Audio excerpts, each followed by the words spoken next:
ബംഗളൂരു വിമാനത്താവളത്തിൽ കവർച്ച. സ്വർണവും ഡയമണ്ടും കവർന്നു. യാത്രക്കാരിയുടെ ലഗേജിൽ നിന്നാണ് മോഷണം.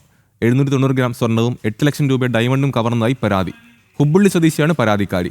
എയർപോർട്ട് പോലീസ് കേസെടുത്തിട്ടുണ്ട്. വിവരങ്ങളുമായി എസ് നന്ദഗോപൻ ചേരുന്നുണ്ട്. നന്ദഗോപൻ, ഇപ്പോൾ ബംഗളൂരു വിമാനത്താവളത്തിൽ വൻ കവർച്ച എന്ന വാർത്തയാണ് പുറത്തു വരുന്നത്. സ്വർണവും ഡയമണ്ടും അടക്കം കവർന്നു എന്ന് മനസ്സിലാക്കുന്നു. മറ്റെന്തൊക്കെ വിവരങ്ങളാണ് ലഭിക്കുന്നത്?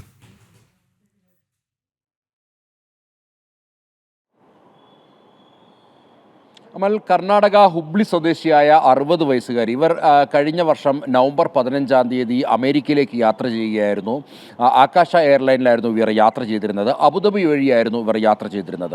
ഇവർ ബാംഗ്ലൂരു വിമാനത്താവളത്തിൽ നിന്നും വിമാനത്തിൽ കയറി അബുദാബിയിലെത്തിയപ്പോഴാണ് ഇവരുടെ ബാഗിൽ പരിശോധിച്ചപ്പോൾ ഏതാണ്ട് 790 ഗ്രാം സ്വർണവും അതേപോലെ തന്നെ 8 ലക്ഷം രൂപ വിലമതിക്കുന്ന ഡയമണ്ടും കാണാനില്ല എന്നുള്ളതായിരുന്നു ഇവരുടെ ശ്രദ്ധയിൽപ്പെട്ടത്. തുടർന്ന് ഇതുകൂടാതെ തന്നെ ഏതാണ്ട് 2 ലക്ഷം രൂപയോളം വില വരുന്ന മരുന്നുകളും ഒപ്പം തന്നെ $200 ഉണ്ടായിരുന്നു എന്നുള്ളതാണ് ഈ പരാതിക്കാരി വ്യക്തമാക്കുന്നത്. ഇവർ അന്ന് തന്നെ അബുദാബി പോലീസിലും അവിടെ എയർപോർട്ട് അതോറിറ്റിക്കും പരാതി നൽകി. പിന്നീട് അവർ US-ൽ നിന്നും ഈ കഴിഞ്ഞ ആഴ്ച മടങ്ങി വന്ന് കഴിഞ്ഞ ദിവസമാണ് ഇപ്പോൾ ബംഗളൂരു എയർപോർട്ട് അതോറിറ്റിയുടെ അല്ലെങ്കിൽ എയർപോർട്ടിൻ്റെ ജൂറിസ്ഡിക്ഷനിലുള്ള പോലീസ് സ്റ്റേഷനിൽ ഇപ്പോൾ അവർ പരാതി നൽകിയിരിക്കുന്നത്.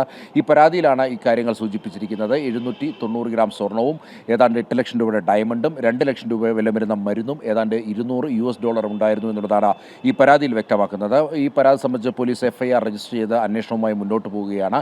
ഇതുമായി ബന്ധപ്പെട്ട് പ്രത്യേകിച്ച് നിലവിൽ സൂചനകളൊന്നും ലഭ്യമല്ല എന്നുള്ളതാണ് ബാംഗ്ലൂർ പോലീസ് വ്യക്തമാക്കുന്നത്. ഇതുമായി ബന്ധപ്പെട്ട് CISF അധികൃതരും അന്വേഷണം ആരംഭിച്ചിട്ടുണ്ട്. അമൽ.